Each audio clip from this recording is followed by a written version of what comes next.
तो hello student, कैसे हैं आप सब। स्वागत है आप सबका मेरे यूट्यूब चैनल इंग्लिश क्लास पर। और आज मैं जो एक फिर से वीडियो के साथ आपके सामने हाजिर हूं। और आज का जो वीडियो है आपका क्लास 11th का जो आपका रेनबो बुक है इंग्लिश, उसका चौथा लेसन लेकर मैं आ गया हूं प्रोज सेक्शन की तरफ से। ठीक है, इसके पहले के वीडियो में मैंने आपका ऑलरेडी और इसके पहले के लेसन को मैंने पढ़ा दिया है। आप मेरे चैनल से अगर जुड़े हैं तो निश्चित ही आप उसको देखे होंगे, समझे होंगे, पढ़े होंगे। ठीक है, और यह भी मैं आशा करता हूं कि आपकी तैयारियां जो है वो अच्छी चल रही होगी और मेरे वीडियो से आपको बहुत ही हेल्प मिल रहा होगा। ठीक है, तो आज हम लोग फिर से जो है, जैसे कि आपको पता है कि जो मैं सीरियल जिस क्रम से मैं पढ़ाता हूँ या बताता हूँ, समझाता हूँ, उस क्रम में जो है आज चौथे लेसन की बारी है। पहले मैंने 9th का चौथा लेसन बताया, फिर 10th का, फिर 11th का। इसके बाद की वीडियो में जो है वो 12th का मैं चौथा लेसन लेकर आऊँगा। ठीक है, तो आज हम लोग जो है चौथा लेसन पढ़ेंगे, जो बहुत ही इंपॉर्टेंट और बहुत ही महत्वपूर्ण लेसन है आपको समझने के लिए। यह भी एक ऐसे है, निबंध है, थोड़ा सा कंफ्यूजिंग है, लेकिन मैं आपको ज़रूर यह कोशिश करूंगा कि उसको क्लियर किया जाए, बात आपको यह समझ में आ जाए इस लेसन की। ठीक है, कि लेखक ने क्या कहना चाहा है और क्या हमें बताने का प्रयास किया है। ठीक है, इसलिए हम लोग जो है उसको ऐसे हिसाब से समझेंगे ताकि आपको कोई भी दिक्कतें परेशानियां जो है आपको ना हो। ठीक ना, तो चलिए शुरू करने से पहले अगर आप मेरे चैनल पर पहली बार हैं और पहली बार जुड़े हैं तो मेरे चैनल को लाइक कीजिएगा, सब्सक्राइब कीजिएगा, शेयर कीजिएगा। ठीक है, और आज का वीडियो शुरू करने से पहले एक छोटी सी आपको लाइन में कहना चाहूँगा, पंक्ति कहना चाहूँगा कि घायल तो यहाँ हर परिंदा है, घायल तो यहाँ हर परिंदा है, मगर जो फिर से उड़ सका वही जिंदा है, वही जिंदा है। आइए तो शुरू करते हैं आज का वीडियो और देखते हैं कि क्या है आज का वीडियो। देखिए यहाँ पर आपको, जैसे कि मैंने टाइटल यहाँ पर लिख दिया है, बिहार बोर्ड आपका क्लास 11th। ठीक है, ये मेरा मतलब कि क्वालिटी है, इसलिए मैं लिख देता हूँ ताकि आपको मैं बताऊं या न बताऊं आपको समझ में आ जाए कि कौन सा लेसन हम लोग किस चैप्टर से, किस बुक से, किस बोर्ड से पढ़ रहे हैं। ठीक है, रेनबो बुक है आपका, रेनबो इंग्लिश है, उसके बाद चैप्टर कौन सा है तो 4 है। चैप्टर के क्या नाम है तो the rule of the road. ठीक है, the rule of the road. अब पहले इसी का मतलब हम लोग टाइटल को ही थोड़ा सा समझ लेते हैं। रूल मतलब नियम और रोड मतलब आपका सड़क, तो यानी कि सड़क के नियम। तो अब सड़क के नियम में अब क्या समझ में आ रहा है आपको, बहुत सारी बातें आ रही होगी, कह रहे सिंपल वे में चलने का तरीका बता दिया गया होगा बस, लेकिन नहीं, बहुत ही इसमें मतलब कि आपको बिल्कुल डीप बातों को बताया गया है कि एक्चुअली जो है वो हमारा जो नियम है सड़कों पर चलने का, उसको आज़ादी से जोड़ दिया गया है। हमारे जो हमारी अपनी जो आज़ादी है खुद की, उसको जोड़ कर बताए हैं लेखक साहब। जो इसके लेखक कौन है आपके, तो वो है एजी गार्डिनर। शॉर्ट में आपका बुक में ऊपर लिखा है एजी गार्डिनर, लेकिन पूरा नाम भी दिया हुआ है, जिनका डेट ऑफ बर्थ है आपका 1865 1865। पूरा नाम अगर बात करें मैं पूरा नाम की, तो इनका नाम है अल्फ्रेड जॉर्ज गार्डिनर। ठीक है, शॉर्ट में हम लोग एजी गार्डिनर याद रखेंगे, या सिर्फ आप गार्डिनर भी याद रखिएगा तभी कोई दिक्कत नहीं होगा, क्योंकि एग्जाम में लिखने का बहुत कम मतलब कि देता है आपको। सिर्फ क्या देता है कि वहाँ बस याद रहना चाहिए ऑब्जेक्टिव क्वेश्चन के लिए कि गार्डिनर याद है तो बस लग जाएगा आपका। ठीक है, लगा दीजिएगा, बना दीजिएगा। ठीक है, तो चलिए थोड़ा सा पहले हम लोग एजी गार्डिनर साहब के बारे में जान लेते हैं, उसके बाद हम लोग लेसन की तरफ चलेंगे, बढ़ेंगे। तो एजी गार्डिनर आपको widely known as the pen name of the Alpha of the plough. ये पेन नेम इनका है, जैसे हम लोग एक जगह निक नेम कहते हैं, उसी तरह पेन नेम उसको कहा जाता है जिस नाम से लेखक जो है लिखते हैं और प्रसिद्ध हो जाते हैं। ठीक है, उस नाम को भी हम लोग कहते हैं। ठीक है, जैसे हमारे यहाँ निक नेम होता है, शॉर्ट नेम होता है, जैसे शैलेंद्र सिंह उर्फ डब्लू। ठीक है, इस तरह का तो वो है। तो इनका पेन नेम है, सिर्फ आप याद रखेंगे कि इनका पेन नेम क्या है तो अल्फा ऑफ द फ्लॉग इनका याद है। उसके बाद कह रहा है कि one of the most delight आपका ये delightful essayist of the modern time. यह एसेइस्ट है मतलब निबंधकार है। अब एसेइस्ट आपको पता होगा, कई बार मैंने बताया है कि नोवेल लिखने वाले को नोवेलिस्ट कहते हैं, पोएम लिखने वाले को पोएट कहते हैं, एसे लिखने वाले को एसेइस्ट कहते हैं, क्रिटिसिज्म लिखने वाले को क्रिटिक कहते हैं। ठीक है, उसी तरह तो ये ऐसे है यह, और यह बहुत अच्छे एसेइस्ट रहे, निबंधकार रहे हैं। और किस टाइम के तो मॉडर्न टाइम के, यह भी याद रखना आपको मॉडर्न टाइम को। मॉडर्न टाइम कैसे पता चला, तो इनका डेट ऑफ डेथ जो दिया गया आपका 1946 है। डेट ऑफ बर्थ जो है वो 1865 है और डेट ऑफ डेथ जो है 1960 आपका सॉरी 1946 है। तो आप समझ सकते हैं कि 20वीं सदी में आ गए। तो 20वीं सदी का मतलब क्या हो गया, मॉडर्न टाइम, आधुनिक एज, ठीक है। और he was editor of daily news from 92 to 90 आपका 1902 टू 1921। मतलब यह एडिटर भी रहे हैं, डेली न्यूज का संपादक भी रहे हैं। कब से कब तक, तो 1902 से लेकर 1921 तक।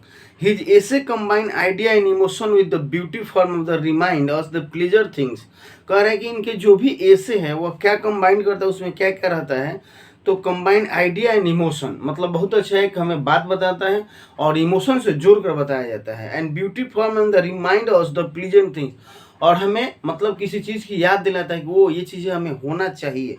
And the things sunshines and mirth, laughter and the mirth, मतलब और भी चीज़ें, कभी कभी हंसी की चीज़ों को भी इंक्लूड कर देते हैं। उसके बाद his collection of essays include the pebbles on the shore, windfalls, many furrows. ये देखिए मैंने नाम कुछ लिखा है यहाँ पर कि यह एडिटर भी रहे हैं डेली न्यूज के। उसके बाद इनका महत्वपूर्ण जो वर्क रहा है वो पेबल ऑन द शोर, ये मैंने एक ही लिखा है, इसमें और दिया गया है विंड फॉल्स, मैनीफेरो, ये आपका दिया है, ठीक है। चलिए अब आगे बढ़ते हैं और क्या देखते हैं। तो कह रहा है कि इन दिस एसे, अब वर्तमान एसे जो हम लोग पढ़ेंगे जिसका नाम है द रूल ऑफ रोड, ठीक है, जिसका नाम है द रूल ऑफ रोड, इसको हम लोग जो पढ़ेंगे तो इसमें क्या बता रहा है, यह हमें जो ऐसे है वो क्या बताने की कोशिश किया है। तो point out the easy and the thoughtful provoking manner, बहुत ही अच्छा हमें याद दिलाने की कोशिश किया है कि हमारा मैनर, हमारा स्वभाव जो है वह कैसा होना चाहिए, ठीक है। And what constitute true liberty, और जो है ट्रू लिबर्टी जो है मतलब कि सच्ची आज़ादी जो है वह क्या तैयार करता है, क्या बनाता है, या क्या हमें जो है वह स्थापित करता है। मतलब आज़ादी का मतलब तरह तरह के लोग गलत अर्थ निकाल लेते हैं। आज़ादी का मतलब है कि भाई हम कुछ भी करेंगे, आप कुछ नहीं कर सकते हैं। तो ऐसा लेखक का कहना है कि ऐसा नहीं होना चाहिए, ठीक है। तो इसी बात को हम लोग इस लेसन में देखेंगे। तो आइए शुरू करते हैं। अब हम लोग चलते हैं लेसन की तरफ। पहला पैराग्राफ में क्या दिया है, पैराग्राफ में एजी गवर्नर साहब लिखे हैं कि ए स्टॉट, उसमें स्टॉट लिखा है, मैंने फैट लिख दिया ताकि आपको आसानी से समझ में आ सके। A stout old lady walking middle of the street in the आपका पेट्रोग्राड। ये पेट्रोग्राड क्या है, जगह है। देखिएगा बुक में जो भी बोल्ड लेटर में दिया गया है पीछे उसका मीनिंग दिया गया है ग्लोसरी में, आप देखिएगा, अगर आपको कंफ्यूजन होगा तो समझ में आ जाएगा। तो ये पेट्रोग्राफ क्या है, तो ये एक जगह है। कहाँ पर आपका जगह है, तो यह एक रसिया में जगह है, ठीक है। तो कह रहा है कि एक लेडी जो थी सड़क के बीचों बीच अपने एक टोकरी लेकर, मोटी महिला, बूढ़ी महिला थी और टोकरी लेकर अपना सड़क के बीचों बीच चल रही थी। और मतलब वहाँ पर कन्फ्यूजन की स्थिति था, लोग जो गाड़ियाँ चल रही थी वो लोग बचाकर उसको निकल रहे थे। तो किसी ने उससे पूछा और उसको भी बहुत ज़्यादा खतरा था, कभी भी गाड़ी ठोक सकता था, कभी भी एक्सीडेंट हो सकता था। लोगों ने उसको पूछा कि अरे भाई आप जो हैं पैदल चलने वाले के लिए, यात्री के लिए जो पेवमेंट बना होता है, पेवमेंट का मतलब होता है पैदल चलने वाला रास्ता, आप देखिएगा कि रोड के बगल में पैदल चलने के लिए रास्ता दिया रहता है, ठीक है। तो उससे पूछा गया कि आप जो है जो पैदल चलने वाला जो रास्ता बना है उस पर आप क्यों नहीं जा रही हैं। तो सी रिप्लाइड, वो क्या कहती है महिला, देखिए क्या कहती है, कहती है कि I am going to walk where I like. आपका क्या मतलब, हमको जहाँ मन करेगा वहाँ जाएंगे, वहाँ चलेंगे। We have got liberty now, हमें अब आज़ादी मिल गई है। मतलब कि आज़ाद हम लोग हो गए हैं और आज़ादी है तो हम बिल्कुल जहाँ मन करेगा वहाँ चलेंगे। आपको क्या मतलब है, जैसे करेंगे। I didn't occur the dear old lady, and if the body entitled to foot passenger to walk the middle of the road, also entitled to the cab driver to drive on the pavement, and that is the end to the such a liberty would be the universal coach, ठीक है, universal, हाँ ठीक है कुछ। अब देखिए क्या कह रहा है कि अब उस महिला के हिसाब से अगर देखा जाए कि आज़ादी का मतलब है कि आप कहीं चल जाइएगा, तो गाड़ी वाला भी सोचेगा कि कहीं चल जाएंगे, इसमें कैब ड्राइवर भी सोचेगा कहीं चल जाएंगे, तो वो जाने लगेगा पैदल चलने वाले यात्रा पर, आप जाइए गाड़ी चलने वाले यात्रा पर। तो ऐसा कन्फ्यूजन की स्थिति हो जाएगा, बहुत ही मतलब कन्फ्यूजिंग स्थिति हो जाएगा, कोई कहीं नहीं जा पाएगा, एक जगह फंस कर रह जाएगा। तो इसीलिए नियम कुछ बनाया गया है जिस नियम को हमें पालन करना चाहिए। अब कह रहा है कि everybody would be to getting the everybody else way to the nobody would get anywhere, individual liberty would have become the social anarchy। अब कह रहा है कि अगर ऐसा होता रहा, जिसको जब मन करेगा जहाँ जाएगा, जैसे मन करेगा वैसे घूमेगा, कोई नियम का, कोई आज़ादी का फॉलो नहीं कर पाएगा तो स्थिति बहुत ही अराजकता की हो जाएगी वहाँ पर। मतलब कि कोई कहीं पहुँच ही नहीं पाएगा, वहीं फंस कर वह क्या होगा, रह जाएगा। तो बिल्कुल सही बात है। हम लोग देखते हैं कहीं कहीं जाते हैं चौक चौराहे पर भीड़ में हम लोग, तो देखते हैं कि अगर सही ढंग से गाड़ी लोग नहीं ले जाते हैं, ठीक है, एक सिंपल सा एग्जांपल लीजिए ना, हमारे यहाँ जो क्रॉसिंग होता है रेलवे क्रॉसिंग, वहाँ पर अगर पीछे लोग लगातार खड़े रहें और तब मतलब आसानी से भीड़ जल्दी खत्म हो जाता है। लेकिन दोनों साइड से, उधर से भी पूरे लोग भर जाते हैं, इधर से पूरे लोग भर जाते हैं। अब थोड़ा सा जगह सिर्फ बच जाता है, उसी में लोग क्रॉस करते हैं, तो बहुत समय लग जाता है। ठीक है, तो ये बातें हैं।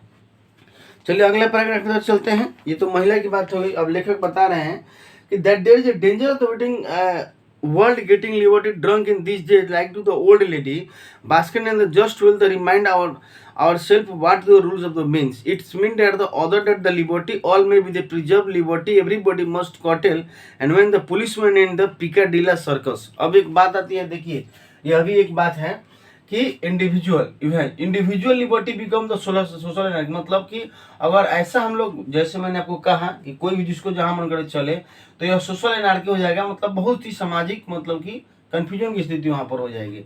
ठीक, अब अगर बात आती है कि अगर आप एक बात करें कि पिकाडिला सर्कस, ठीक है, पिकाडिला सर्कस एक जगह है, यह सर्कस नहीं है, ठीक है, वहां पर कोई पुलिस की बात आती है, मान के लिए कि सब लोग इस नशे में धुत हो जाए कि नहीं हमको आज़ादी मिल गई है, जहाँ मन करेगा हम वहाँ चलेंगे, तो समझिए कि ये सही मतलब नहीं होगा। आज़ादी का सही मतलब यह है कि द लिबर्टी ऑफ ऑल में भी the preserve the liberty of the everybody, कि आपकी आज़ादी से किसी की आज़ादी को परेशानी नहीं होना चाहिए, दिक्कत नहीं होना चाहिए, जिसका एग्जाम्पल लेखक साहब इसमें बखूबी बहुत सारा एग्जाम्पल दिए हैं, जो मैं आपको एक एक करके बताऊंगा। तो दूसरे की आज़ादी, मतलब कि आपकी आज़ादी से दूसरे की आज़ादी को दिक्कत नहीं होना चाहिए, ये आज़ादी का मतलब होता है।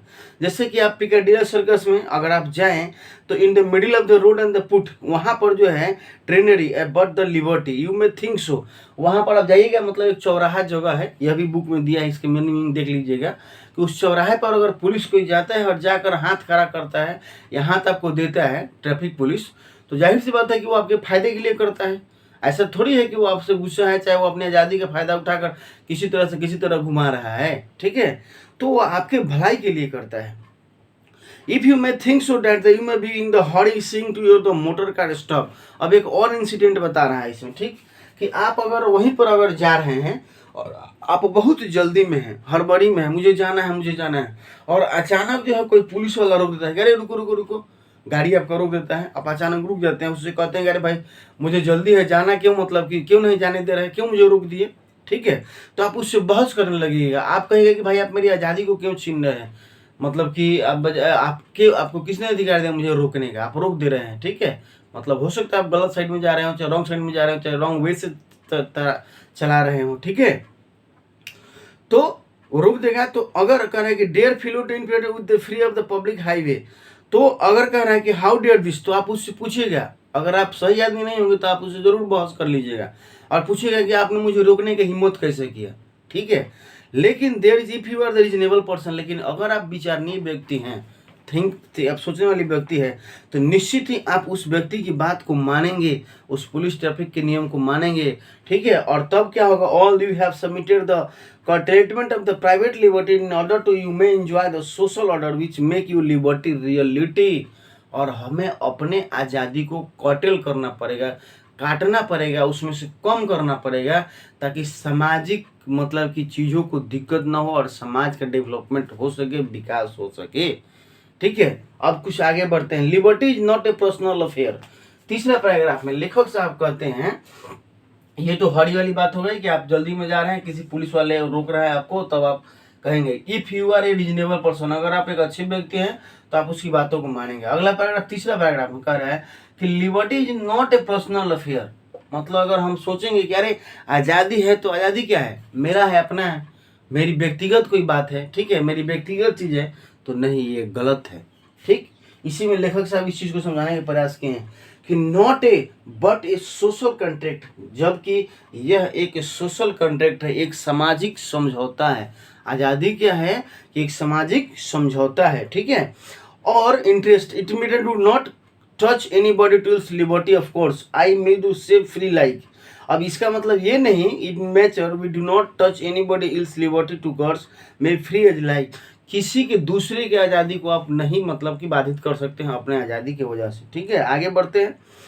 कह रहे हैं कि I may be the free, like जैसे मैं फ्री हूँ वो भी फ्री होकर अधिकार है। If you choose go to down to the stand in the addressing gown standing gown though long hair and beer. अब एक बात एग्जाम्पल लेखक दे रहे हैं और तीसरा पैराग्राफ में देखिएगा, इन डाउन द स्टैंड, एक स्टैंड जगह है, फिर पीछे उसमें दिया गया या सड़क है।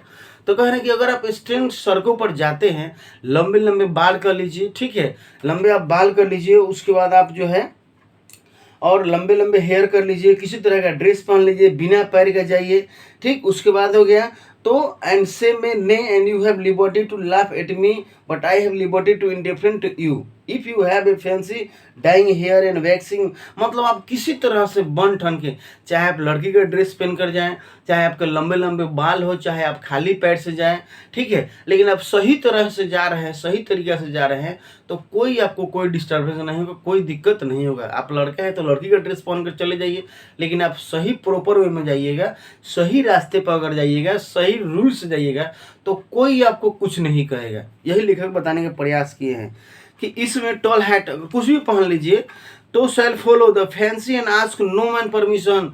तो किसी व्यक्ति की, किसी को आपके ना परमिशन की ज़रूरत है, नहीं आपको सोचने की ज़रूरत है कि हम कैसे करें, मतलब आपका मर्जी जैसे हम करें, कोई दिक्कत नहीं है। कहने का लेखा का मतलब ये है कि हम लोग घर पर ही रहते हैं अगर, ठीक है, तो किसी तरह से रह लेते हैं, जैसे मन करे खाना पीना, जो मन करे सो पहनना रहना, लेकिन जैसे ही हम लोग बाहर निकलते हैं तो इन सभी बातों का हम लोग को ध्यान रखना पड़ता है कि कैसे हम बात करेंगे, क्या पहन कर निकल रहे हैं, हमारे बाल अच्छे हैं कि नहीं, ठीक है। तो वही लेखक ये बताने का प्रयास किए कि आप किसी तरह से जाइए, लेकिन दूसरे को अगर हानि ना होना तो आपको किसी चीज़ के डरने की बात नहीं है, लेकिन थोड़ा सा भी अगर दूसरे को दिक्कत हो रहा है तब तो दिक्कत होगा आपको। चौथा नंबर पैराग्राफ देखते हैं, in all the 1000 other details into I please our self to ask no one else. लेखक कह रहे हैं कि इस तरह का मेरे पास हजारों हजारों जो है वो एग्जाम्पल है। छोड़िए, आगे बढ़ते हैं। But directly we step out to that our kingdom, मतलब हम जब तक अपने किंगडम में हैं, ठीक है, जब तक, हाँ यहाँ पर बात आ गया कि choose the go down to the stand, ये जगह का नाम था। We have a whole kingdom, हमारा अपना राज्य है, मतलब हम जब अपने दायरे में रहते हैं तो अपने राज्य में रहते हैं, कोई दिक्कत नहीं है, ठीक है। दायरे का मतलब आप लिमिट में, लेकिन जैसे ही आप जो है आउट ऑफ लिमिट ऑफ होते हैं तो personal liberty the action is the restricted by the other people liberty. लेकिन जैसे आप अपने किंगडम से, अपने मतलब कि अपने एरिया से, अपने आप दायरे से, लिमिट से जैसे बाहर निकलते हैं तो पर्सनल लिबर्टी इज रेस्ट्रिक्टेड, तो आपकी जो स्वतः की आज़ादी है उस पर बैन लग जाता है, उस पर रोक लग जाता है, उसमें कॉटेल करना पड़ता है आपको, ठीक है। ये बात लिखा है। जैसे कि एग्जांपल देते हैं लेखक साहब कि आपको एक ट्रॉम्बन एक मतलब वाद्य यंत्र, म्यूजिकल इंस्ट्रूमेंट है, पीछे दिया है कि अगर आप इसका प्रैक्टिस करना चाहते हैं रात से लेकर सुबह तक, और आप कहाँ चले जाते हैं, हेली वैली एक जगह है, एक बिल्डिंग है मान के चलिए, उसके चोटी पर जाकर आप प्रैक्टिस करते हैं, कब से, आधी रात से लेकर सुबह तक, तो please myself but is not out the lick, तो कोई आपको नहीं मना करेगा। मतलब आप जाकर हल्ला कीजिए, ड्रम बजाइए, डीजे बजाइए, गांव से कहीं दूर चले जाइए, जाकर उत्पात मचाइए, तो कोई आपको रोकने जाएगा, कोई नहीं रोकेगा।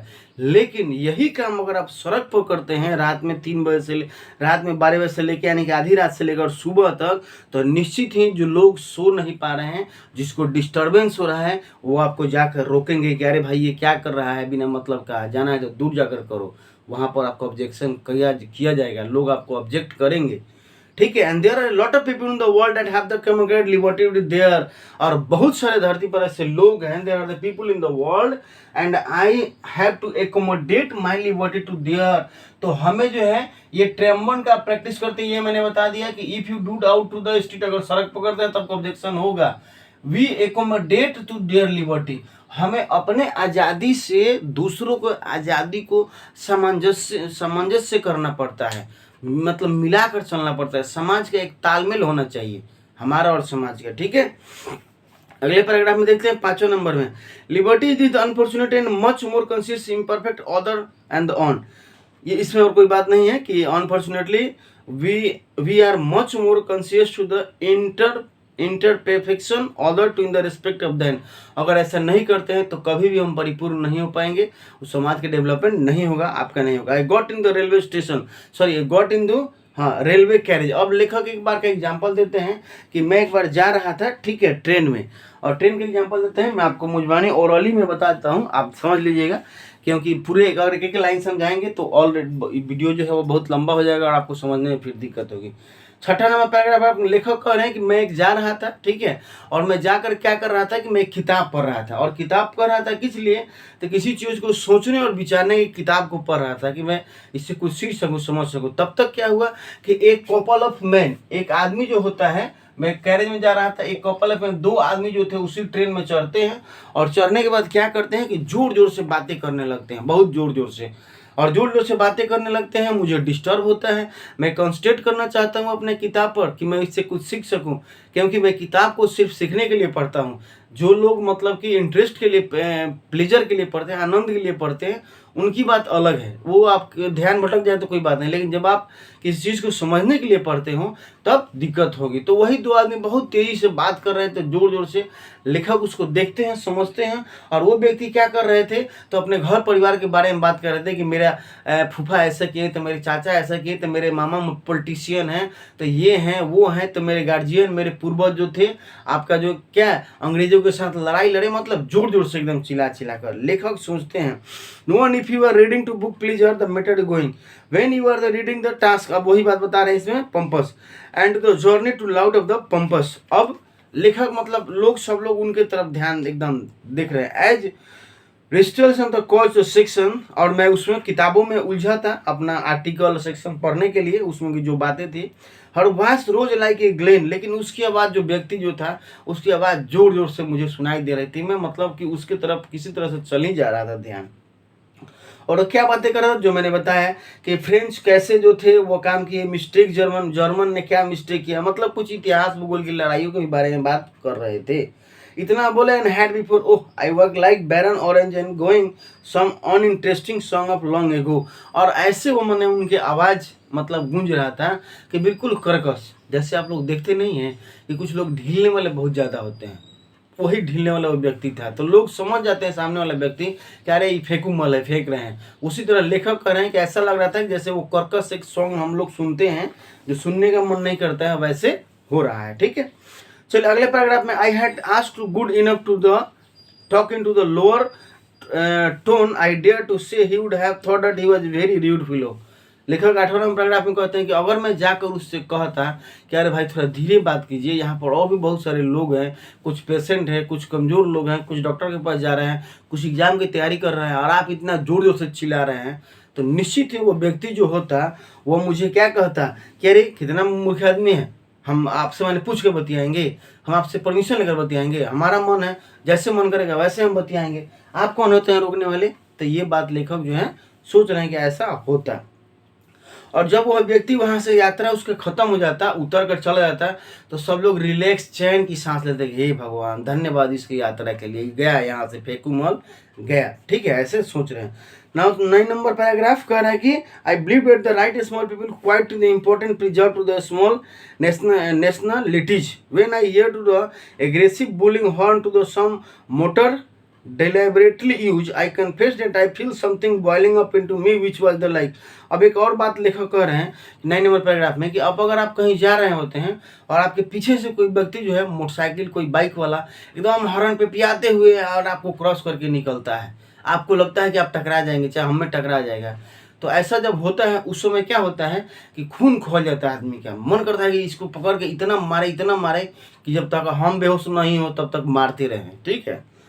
तो ये बात, और when I felt like the Germany came trembling like a bully over the Belgium, जैसे इसमें लड़ाई का बंधन दिया है कि जैसे गुस्सा बढ़ता है आपको जर्मनी का बेल्जियम पर, उस तरह से गुस्सा बढ़ता है कि ये लोग राइट का मतलब के अधिकार का बिल्कुल क्या करते हैं, गलत फायदा उठाते हैं, ठीक है। Can't you announce to the coming to the gentleman, can't you talk you the turn, ठीक, कोई तो अब मतलब कि सिस्टम से चलिए, आप आराम से आपका प्रयोग कीजिए, ठीक है।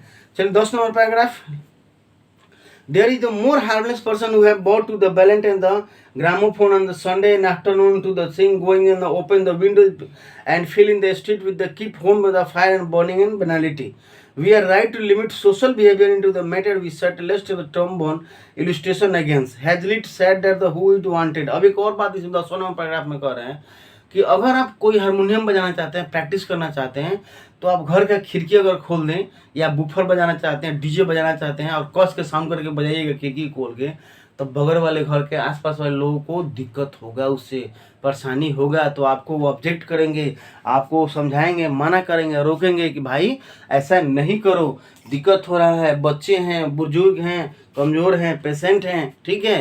लेकिन वही अगर आप खिड़की को बंद करके रखिए या घर में ही बजाइए, लेकिन एकदम मध्यम साउंड में बजाइए जिसका आप आनंद ले सकें, किसी को डिस्टर्बेंस ना हो, तो कोई आपको कुछ करने के नहीं आएगा। तो ये आज़ादी का मतलब होता है। And he was a nuisance his neighbours, किसी को कोई दिक्कत मतलब कि होगा तो आपको रुकेगा, but it was the business to make the nuisance side possible. He practice in to the attic and such window and have right to sit in the front room open window. मतलब अब यही सब बता रहे हैं लेखक कि खिड़कियों की खोल कर कीजिएगा। You are interfering with the liberty of the your neighbour, तो आप दूसरे के, आपके आस पड़ोसी को आज़ादी में आप खलल डाल रहे हैं, ठीक है। योर नेबर्स में not like keep the home fire burning, ठीक है, और आपके पड़ोसियों को यह पसंद नहीं आएगा, इसलिए आप बंद कमरे में जो करना है कीजिए, कोई दिक्कत नहीं है। 11 नंबर पैराग्राफ का रहेगा, I suppose the fact that we are the never complete anarchist और not a complete socialist in the complex world. हम लोग जो हैं मतलब कि मिलाकर चलने वाले व्यक्ति हैं, बिल्कुल एक जैसे नहीं हो सकते हैं, समाज से अलग नहीं हो सकते हैं। रेदर वी मस्ट टू जजियस मिक्सचर बोथ, दोनों का मिश्रण हमारे अंदर होना चाहिए। We have both liberty to preserve our individual liberty and our social liberty. ये बहुत इंपॉर्टेंट बात है कि ये तो हो गया, हम लोगों ने इसको देखा, जर्नरी कर रहे हैं, आपका बात कर रहा था, एग्रेसिव में कोई हॉर्न बजाते हुए जा रहा है तो आपका खून खोल जाता है, ठीक है। And there is a name more harmless person, बहुत सारे ऐसे लोग हैं। We have both the restricted personal, यही बात कह रहे हैं कि our individual liberty and our social liberty, we have both liberty to preserve, हमें दोनों का संरक्षण करना का ध्यान रखना चाहिए, चाहे वो हमारा अपना पर्सनल लिबर्टी हो या सामाजिक लिबर्टी हो, दोनों का समावेशन, दोनों का समावेश होना बहुत इंपॉर्टेंट है, ठीक है। लास्ट पैराग्राफ लेकर कहते हैं कि we pass the judgement our of their self your declare then we are civilize और अनसिविलाइज, और ये आप पर डिपेंड करता है, आपकी पहचान बता देता है कि आप सिविलाइज हैं अनसिविलाइज है। लेखक कहते हैं आप पर छोड़ते हैं कि आप डिसाइड कीजिए कि क्या होना चाहिए और कैसे हमारे आज़ादी का लाभ होना चाहिए, कैसे आज़ादी को हमें यूज करना चाहिए। The great moment of the heroism and the sacrifices are rare, कह रहा है कि बहुत इंपॉर्टेंट होता है हीरोइज्म, मतलब कि एक अच्छे व्यक्ति बनने और सेक्रीफाइसेस करने में। It is the little habit of the complex intercourse that make up the great sum of the life and the sweeten make in the bitter journey, और बहुत मन मेहनत लगता है जीवन को बनाने, ठीक है, और संवारने में बेकार से, नहीं तो बेकार तो ऑलरेडी है, ये बिटर है। आई होप माय फ्रेंड, मैं आशा करता हूँ मेरे दोस्त, लेखक साहब लिखे हैं कि in the railway carriage with the reflect on this, जैसे हम लोग रेलवे में देखा वो व्यक्ति बात कर रहे थे, then he will not keep and I am sure to explain his neighbours where the French went wrong and where the wrong German wares ditto, कि फ्रेंच थे गलत कि जर्मन थे, but we will do it two way that will permit me to read my blue book undisturbed. लेकिन वो जो किताब पढ़ रहे थे ट्रेन में उसी का नाम था ब्लू बुक, ठीक है। तो उस व्यक्ति को जो था मुझे पढ़ने देना चाहिए था उस ट्रेन में, मतलब कि उनको बात साइलेंट मोड में करना चाहिए था, ठीक है। तो स्टूडेंट ये आपका जो था इस ऐसे का जो पूरा जो था सारांश था, ठीक है, जिसको महत्वपूर्ण पॉइंट मैंने लिखा, आपको समझाया, बताया। कुल मिलाकर ये दिया गया है कि हम जहाँ भी रहते हैं, हम अगर जी रहे हैं, हम एक आंख से देख रहे हैं, लेकिन अगर हम समाज में रहे ना, समाज में रह रहे हैं, तो हमें हजार आंखें समाज समाज की हजार आंखें हमें देख रही है। तो हमें बिल्कुल इस बात का ध्यान रखा जाना चाहिए कि हम क्या कर रहे हैं, क्या रह रहे हैं, कहाँ उठ रहे हैं, कहाँ बैठ रहे हैं, कहाँ खा रहे हैं, क्या खा रहे हैं, क्या नहीं खा रहे हैं, ठीक है। आज़ादी का मतलब ये नहीं कि आप पानी में आग लगा दें, ये मतलब नहीं होना चाहिए। आपके आज़ादी से दूसरे को डिस्टर्बेंस नहीं होना चाहिए, इस बात का जरूर और बखूबी ध्यान रखना चाहिए। चलिए आज की वीडियो में इतना है, जरूर कमेंट करके बताइएगा कि ये वीडियो आपको कैसा लगा। फिर मैं नेक्स्ट वीडियो में इस आपका लेसन का ऑब्जेक्टिव क्वेश्चन लेकर आऊँगा। तब तक के लिए थैंक यू।